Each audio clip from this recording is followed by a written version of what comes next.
Juletane by Myriam Warner. Vieyra Friday, August the 25th, 1961, 7 a.m.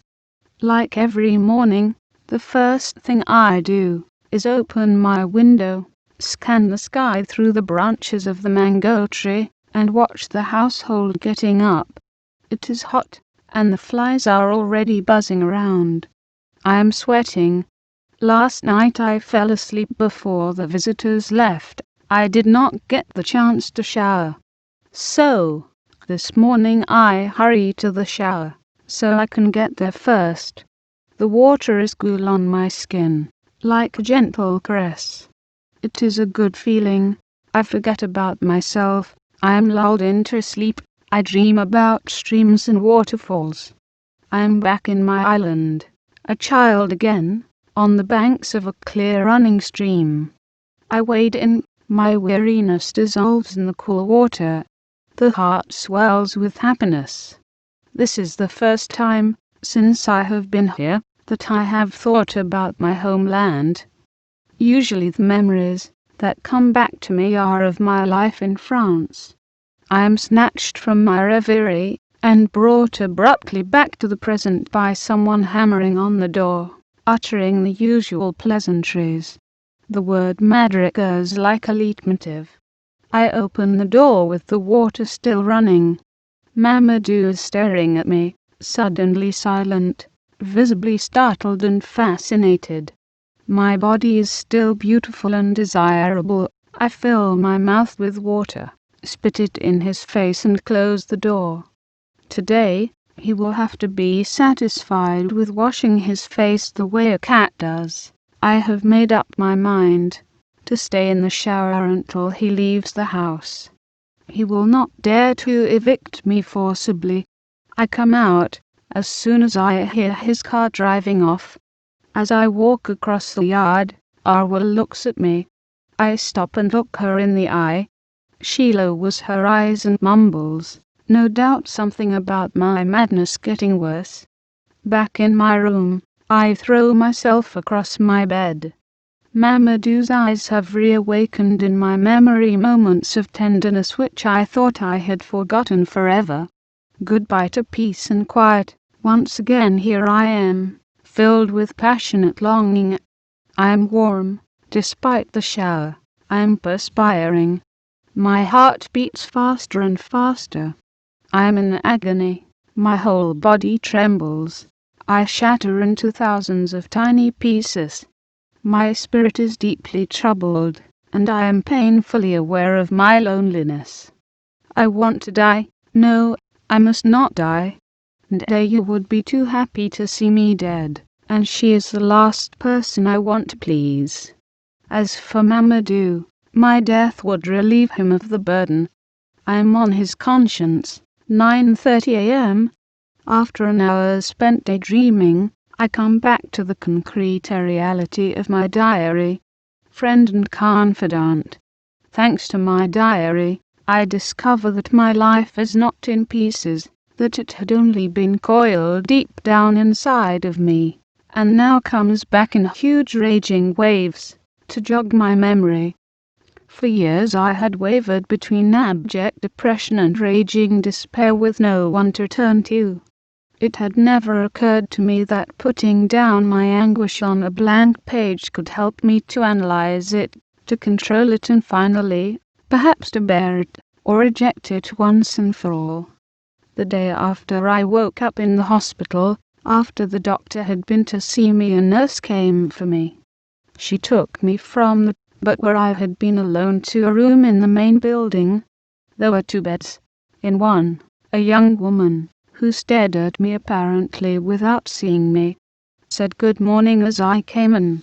She did not answer, probably still lost in her own thoughts. I got into the empty bed. Several minutes later, coming back from a long-distant journey, my companion said to me, "You are not from here either, I can tell." "No, I come from the islands." "And you?" I asked. "I am a child of the water. Soon I will go back to the banks of my river, the Congo. Here, there is no water, Look how dry everything is all around us. I am thirsty, nothing can quench my thirst." Then she began to laugh mockingly, and to sob at the same time, softly, bitterly. There were no tears in her eyes. From time to time she spoke in what must have been her own language. She remained like that the whole day. In the evening she had a lot of visitors, probably school friends from the university in town, where she was a philosophy student. As long as her friends were there, my companion seemed to feel better about life. She smiled and talked. After her friends left, she offered me the titbits that they had brought her. Mamadou came very late. I couldn't think of anything to say to him. Apart from "Hello, how are you feeling?" he didn't say 3 words either. So we sat for the length of the visit, each lost in our own thoughts, like an old couple spending a long evening together. I pictured myself knitting socks, while Mamadou did crossword puzzles. The idea made me smile. I knew that this vision of a quiet, uneventful future could in no way resemble the life of a couple in this country. Here, a couple is never alone together. The family is there, surrounding you, distracting you, thinking of you, thinking for you. Mamadou went off again, asking if I needed anything in particular, that he could bring me the next day. No, I didn't need anything. I closed my eyes. I was floating on a cloud high up above Earth.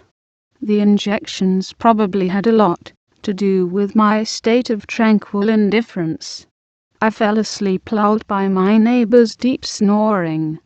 In the middle of the night I thought I heard sobs and cries, but I was too drugged with sleep to know whether it was a dream or not. The next day I had an interview with the doctor. She was a young French woman, very pleasant, with a reassuring smile. I felt at ease. She listened, questioned me about my life in this country, my plans for the future, and offered to help me if I wanted to be repatriated to France. This was a possibility I had not known existed. Finally, she told me that all I needed was a little rest and prescribed tranquilizers to help me sleep. I spent a few more days in the hospital. Mainly, I slept. I did not get out of bed except when I absolutely had to. The food was worse than Uncle Alassan's daily rice and fish. I had refused to have my meals brought for me from home, and I swallowed everything without even bothering about the taste, adding more salt or sugar than I needed to. The following Saturday I went back home to the uncle who lived in 33rd Street. Mamadou had just got a job in a bank, thanks to his uncle's good offices, and was to begin an orientation period on Monday. One of his friends had found us a garden apartment in a busy street in the town centre. The prospect of a place of our own made the next 2 weeks quite bearable. At last, one Sunday, we moved into our little 2-roomed apartment. We had ordered furniture from a local cabinet maker. We already had dishes, household linen, and a gas stove brought back with us from France. We decided to buy something useful for the house every month until we had everything we needed. We had worked out a strict budget for all our expenses, including what we were to give to relatives in the village, and even in 33rd Street, where I did not really think our help was needed, since Uncle Alassan had a good pension from the government and his children were working. But he had been the one who brought up Mamadou, who had sent him to school. We owed him a debt of gratitude. So we had to deprive ourselves, when necessary, of essentials so that Uncle could have extras. Mamadou took over the responsibility for his younger brother's schooling and living expenses. He was relatively well paid. Still, we did not have anything left over for savings, which did not please me. After my discharge from the hospital, he no longer talked of weekends in the village nor of wanting to divorce our or me. I must admit that he was making an effort to help me to forget the difficulties we had had. In the evenings, immediately after work, he would come and take me for long walks along the seashore. Or sometimes we would go to visit friends.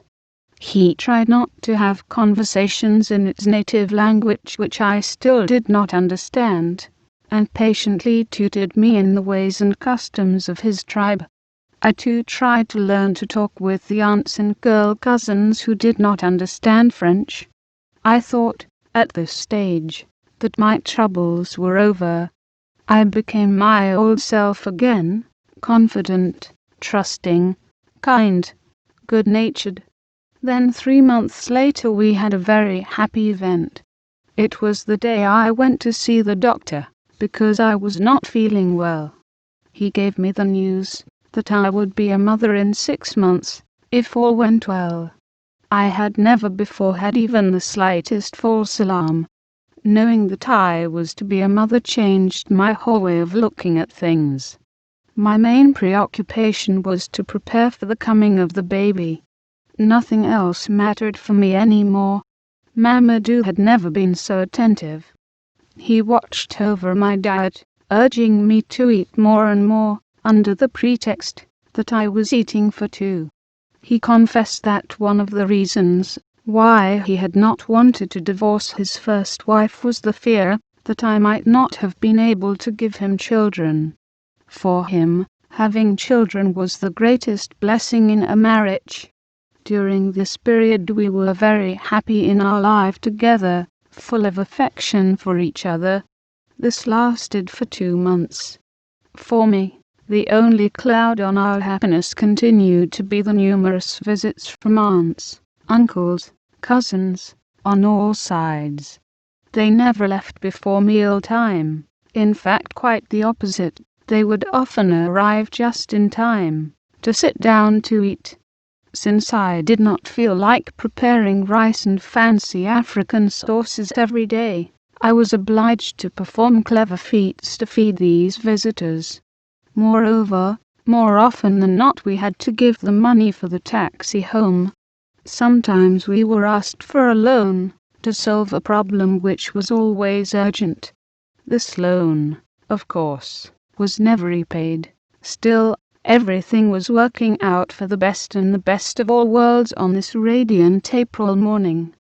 Carrying my basket, I was skipping along from stall to stall in the market. From one vendor to the next the vegetables seemed fresher and better. The prices too were very different. Because of my timidity, I could not get used to the classic habit of bargaining in African markets. All the vendors were calling out to me at the same time. "Pretty lady, come this way. Come over here and see. I will give you a good price. My tomatoes are prettier, just like you." Leaving the market, I stopped for a minute to look at the sky. It was a beautiful deep, cloudless blue. As happy as could be, I started across the avenue by the market, when suddenly something hit me on my left side. For a brief moment I was conscious of lying flat on the ground on top of my tomatoes, and of feeling a severe dull pain which gripped my abdomen. Then I fainted. When I came to, I found myself in a hospital bed. The woman next to me called the nurse. "What happened to me?" I asked. "Don't upset yourself. It's nothing," the nurse told me. "Don't feel good." "Oh, it hurts so much." "Don't worry, you are going to be all right," she assured me. I was half dazed. I knew I was speaking, yet I didn't understand anything I was saying. Afterwards I heard that I had been knocked down by a car. The driver wasn't going fast, but I was looking at the sky as I stepped out into the street. I was out of danger, to be sure, but I had had an operation and I had lost my baby. When Mamadou got there, I was overcome with weeping and despair. Mamadou did his best to console me, assuring me that it was nothing. We will have one, lots of others. 2 weeks after the accident I left the hospital. I was to rest at home for a few days and go back for a checkup. I cheered up. After all, I was only 22 and my life was ahead of me. One of Mamadou's nieces, Myriam, came to see me and told me that the accident was the work of the marabout that Awa had been visiting in the village since Mamadou had stopped going to see her. In addition, the baby clothes that I had been knitting in preparation for the birth had contributed to my misfortune. Here, the custom was that one should not prepare for the coming of a child. The clothes were bought after the birth. So, oftentimes the baby spent the first hours of his life wrapped in the pan that the mother was wearing at the delivery. I refused to believe these superstitions. Still, what she told me disturbed me a lot. Who knows? Our joy had indeed been extremely short-lived. Mamadou had become edgy, irritable. He started coming home late and spent all his evenings with his friends. As for me, I was living in a state of constant distress, trying at the same time to cling to false hopes. A month went by, painfully, an eternity of long empty, boring days. I went for my checkup. The doctor who examined me told me I was fine, but remained very evasive when I asked about another pregnancy. It was then that Mamadou admitted that the doctor had told him that there was no chance that I would ever have another child. He had not told me before because he had wanted to give me time to get well first. This confession was like a death knell to my hopes of happiness, to my zest for living. Mamadou, as I expected, resumed his weekend visits to Awa. He was going to the village simply to see his mother, he said. He even asked me to go with him. Nothing was of the slightest interest to me anymore. Apart from Mamadou, I had no one. I clung to him desperately, aware that he could not shield me from the whirlwind which threatened to engulf my reason. One day Mamadou announced that he was trying to find a bigger house so that he could bring Awa to live in town. Her daughter was to start school the next term, and he would need to look after her. I was really alone. My whole body ached, and no medicine could ease my pain. Violent migraines made me sick. I withdrew completely into my sorrow, spending days and days without going out, without eating, turning over and over the same thoughts, harking back to the same old story, endlessly, until I became numb, distraught. I no longer opened my door to visitors. Mamadou had his own key and sometimes he would find a relative waiting behind the door. I became voluble whenever I drank. I would drink in secret, hoping that way to assuage my grief, to stop thinking, but I did not like alcohol, and soon I gave up the attempt. I used tears, tantrums, special dishes, coquetry, and indifference to try to dissuade Mamadou from bringing Awa to town. His mind was made up. Whenever we discussed it, he tried to persuade me to accept this very natural solution. If I would only show goodwill, our life would be very pleasant, as Awa was simple, sweet, self-effacing. Nothing between us would change. Moreover, he wouldn't have to go away every weekend. We would be a big happy family, and Awa's children would be my children. Mamadou thought my unhappiness was just a matter of a stubborn whim. For my part, the situation was, and would remain, inconceivable. I had thoughts which made me shudder with horror. Suffered. I thought about suicide. I couldn't make up my mind to do it. Not for fear of the physical pain, but because the solution was against my moral, and religious principles which held that life was sacred. I threw myself into prayer, meditation, novenas to all sorts of saints. I went from mass to mass. I didn't even know what I really wanted. Live with Mamadou, leave him, leave his country. Everything inside me was in turmoil.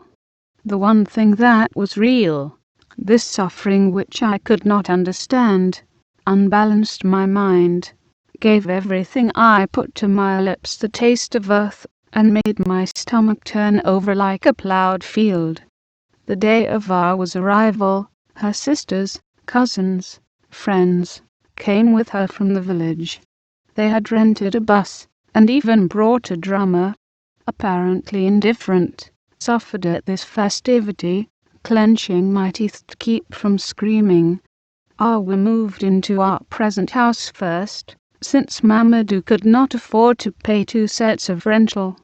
Then, despite my reticence, a few days later I came to live like an intruder in our home. She welcomed me with great kindness, I must admit. A woman who was naturally soft, generous and submissive, polygamy was a part of her culture. She willingly accepted sharing her husband. She seemed really happy to be living in town with her husband at last. Her happiness revolted me. After a week of living together, I could no longer stand Mamadou. I had reached the depths of the abyss of my misfortune. Fill my lamp with oil, O Lord. Light up my long night from the depths of this pit. Fill my lamp with oil, O Lord. Make my dark and sorrowful soul to shine. Fill my lamp with oil, O Lord. This world is full of shadows, this pit so dark.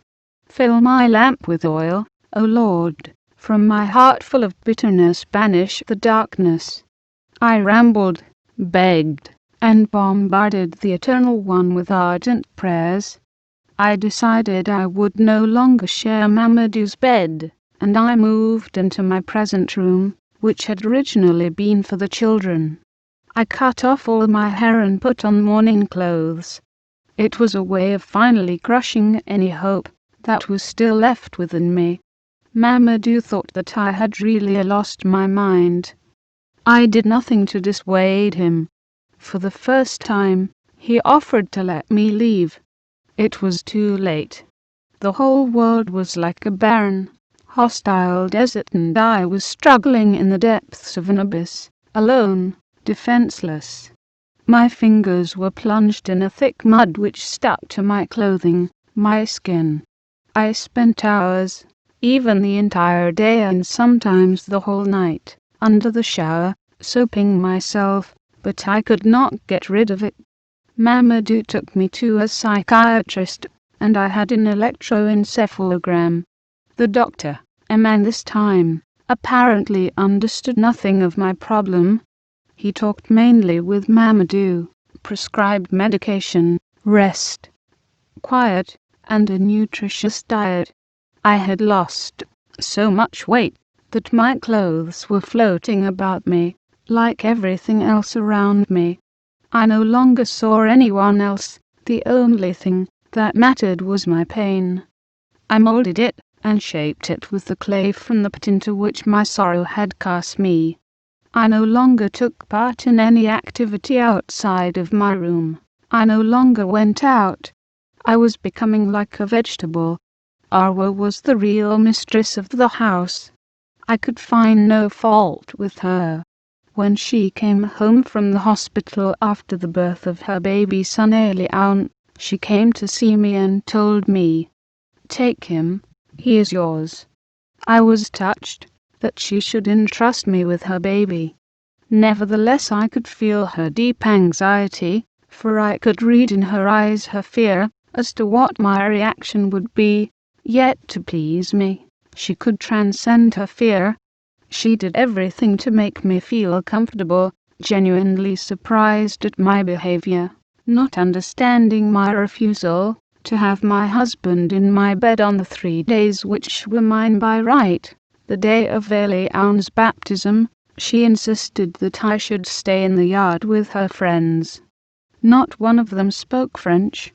The way they laughed at everything, the things they said to me which I didn't understand, became in my head so many jeers, taunts which echoed with such resonance that I could not keep myself from stopping up my ears. This apparently had no effect.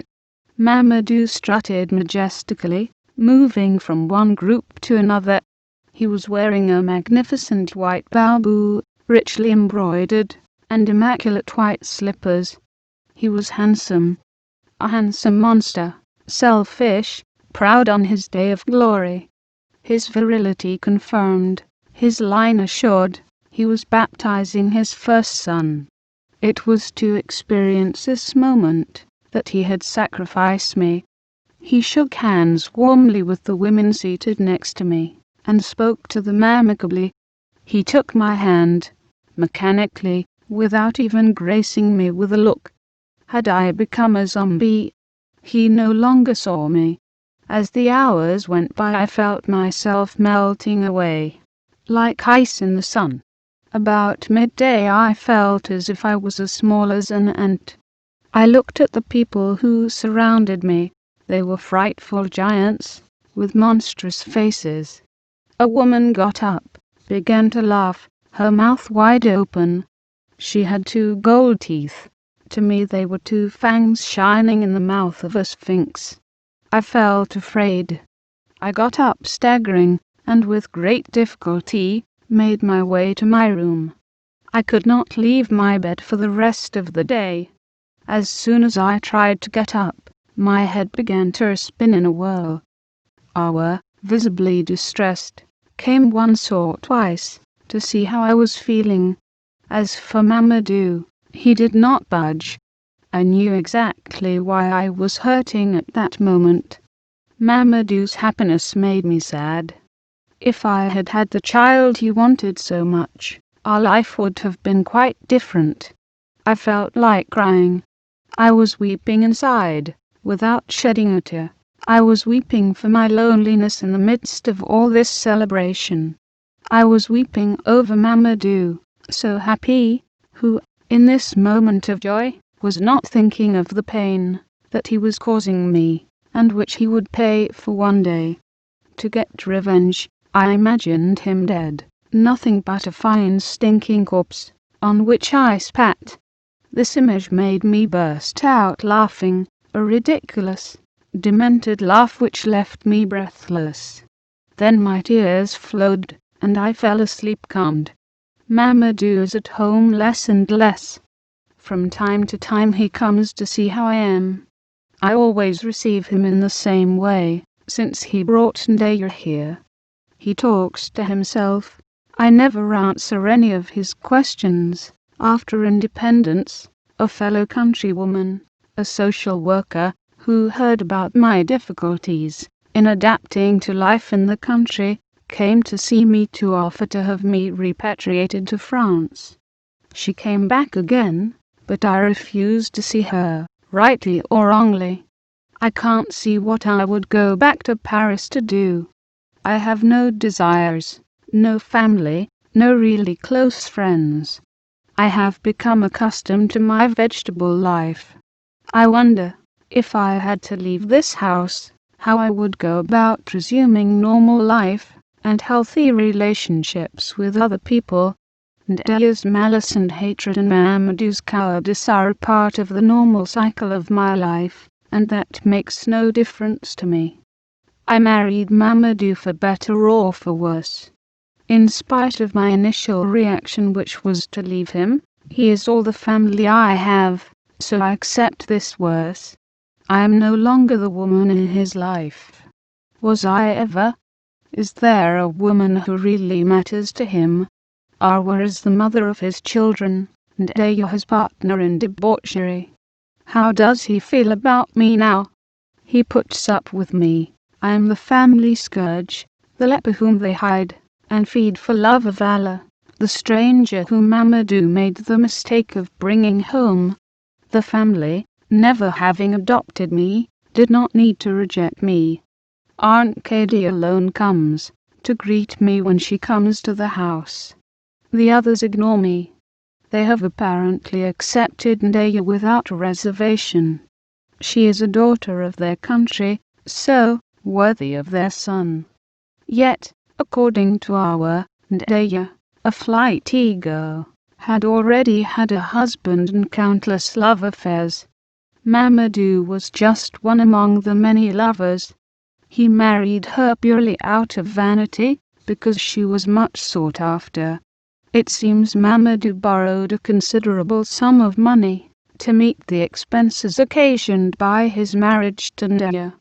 The bedroom was redecorated in accordance with the taste and liking of the new wife. It was the same room I had shared with Mamadou earlier in our marriage. The day Vieyra arrived, I had carefully locked myself in my room. I watched part of the festivities from behind my shutters. There was no comparison to our arrival, which it turned out had been extremely modest. Vieyra and her friends were like walking jewelry stores. Their bubbles were sumptuous. Banknotes changed hands at a stunning rate. The Grites vied with each other in their inventiveness. Singing and dancing went on for a very long time. For at least 3 days the house was never empty of noisy visitors.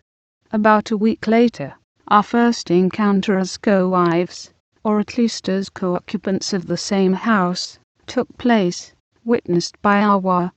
I was coming out of the shower, and Vieyra offered me her hand, and I did not take it. I greeted Awa, and went my way. I had decided to ignore this woman totally, and Mamadou as well. Then she said to Awa, "She really is mad. Why does Mamadou keep her here?" "She doesn't bother anybody," Awa replied. "All the same, I can't stand people who are crazy. She is going to have to stay out of my way, because I can't bear strange people.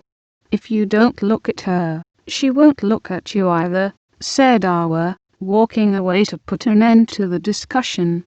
Mamadou came up and spoke very softly to Vieyra, who answered, "Have just met your abbess. She is crazier than I imagined her. She refused to say good morning." I was furious about this girl, whose very appearance I did not like. She was the type that they call here a beautiful woman, because she was tall, well covered with flesh. I preferred Awa's type: medium height, fine features, noble bearing. And here I was, as far as she was concerned, crazy, and what was just as annoying to me, European or abbess. She was quite simply identifying me with the white wives of the colonials. She was even stripping me of my identity as a black woman.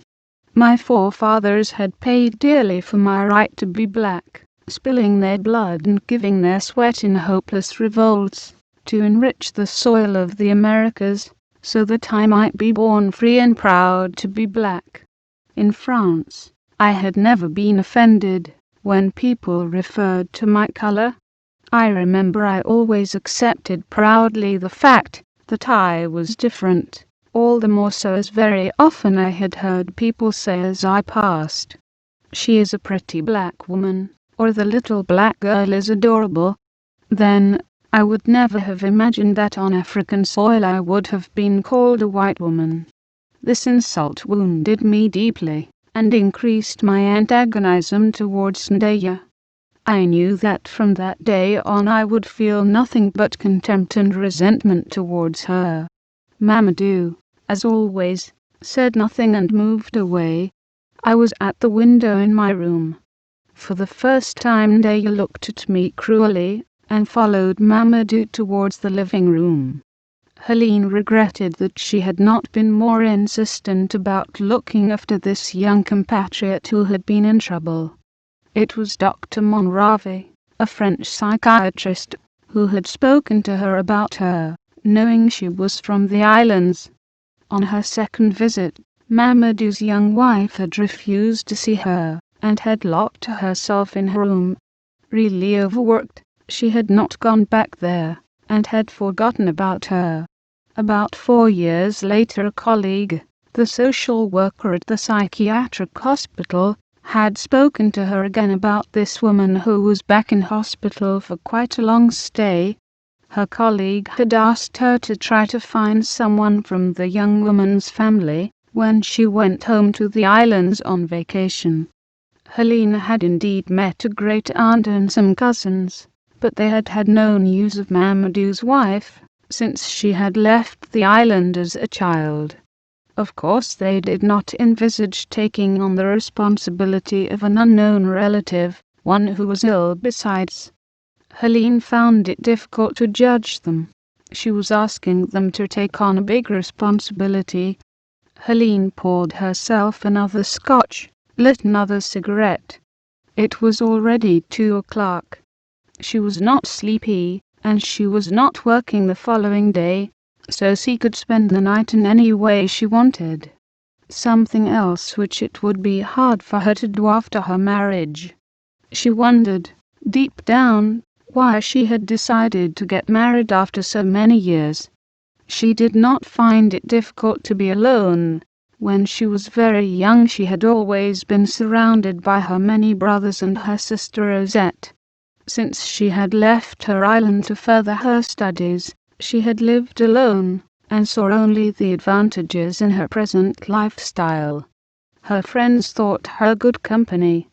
She had taken on a self-protective shell of cynicism, deliberately numbing herself in order not to take to heart the suffering of others which she had to try to assuage every day.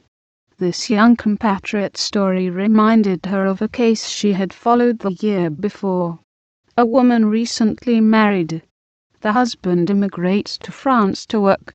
She is to join him as soon as possible. When she arrives, a few months later, she finds one of her friends and neighbors, who had left the country at the same time as her husband, in the house, living with her husband. Alone, far from her family, from her home, she cannot stand the shock. She becomes ill. The husband sends her home to her parents who live in the area where Helene works. The gout to which her distress had provoked responds to no treatment. She dies of no other apparent cause except a broken heart. Normally, Helene avoided thinking about it so as not to arrive at the following conclusion. All men, regardless of their level of culture or their social origin, were complete egotists who were not worth shedding a single tear over. She was aware that by marrying her husband was making a good match, all sentiment aside.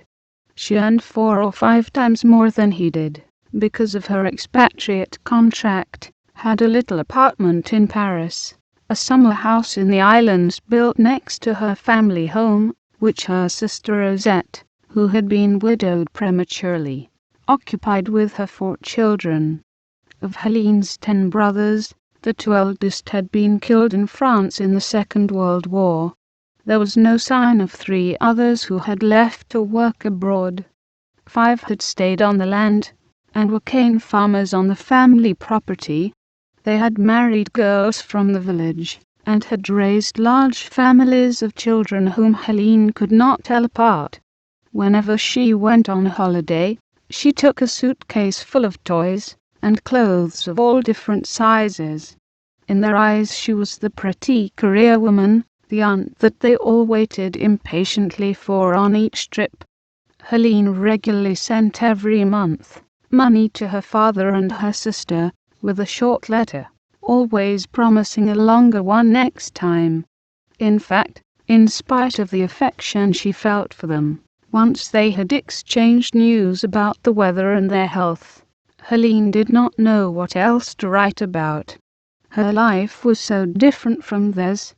She had not been back to the island for 3 years as she was trying to save to pay for her Paris apartment. Next summer, she was thinking of taking Ausman with her, to introduce him to the family. Helene had not told her parents about her plans for marriage. She preferred to tell them afterwards, to avoid questions and comments. After her experience with Hector, she had vowed never to marry, and she herself was surprised at her recent decision to marry Ausman. She was trying to get used to the idea that it was wise to settle down at last. She still had 10 days to think about it before the fateful yes. Lots of things could happen between now and then. Helen, being a practical woman, had seen the notary and had had a contract drawn up establishing separate property rights before and after marriage. Ausman did not know yet. It was the gift she would give him when he got back the following day. Ausman, who was sincere in his love for Helene, wanted to marry her with no other motives. Gentle and shy, he was an only son. His mother came from a Catholic family. His father had died a few years before, leaving 2 other younger widows and a great many children. Ausman rarely saw his half-brothers and sisters, neither did he visit his mother's family, who had not approved of the marriage of their daughter to a Muslim, all the more so as she had left the church. Before he met Helene, Ausman's whole life had been its mother. Now, he was genuinely overshadowed by his wife-to-be, who thought and decided for him. With her, he felt secure. He did not like making decisions. As a child, he had always obeyed his mother. At school, he followed the example of others more clever than he was, and it had not bothered him. In his professional life he was a good assistant who methodically carried out his boss's orders. Well thought of, he had no aspirations to be in charge. His mother would have preferred him to marry a local girl, but all those whom he had approached had fleeced him on their first date. He had to deck them out from head to toe. His modest salary did not last a week, and he could not think of marrying a girl from just any background without difficulty. The caste to which he belonged was considered inferior. Helene, on the other hand, not only demanded nothing of him, but sometimes insisted on paying in his stead, and she was the one who gave him presents. Ausman thought that beneath her appearance of an emancipated, difficult woman, Helene had a kind, generous heart and hoped to win her over totally. Reading her compatriot's diary made Helene more determined than ever. She was ready to avenge her. She wanted to make every man on earth suffer, to humiliate all men, to emasculate them. With the help of the whiskey, she was beginning to get angry. She no longer knew how far she had got. The ashtray was overflowing. The smoke-filled air enveloped her in an unhealthy fog that it was impossible to breathe, and which made her eyes and her ideas blurry. She felt sick, and automatically went to open the bay window. The cool, damp February air did her good, and made the air in the room more healthy. She tipped the contents of the ashtray through the window, and poured herself a double whiskey. Helene did not know how much she had had to drink. It was not important.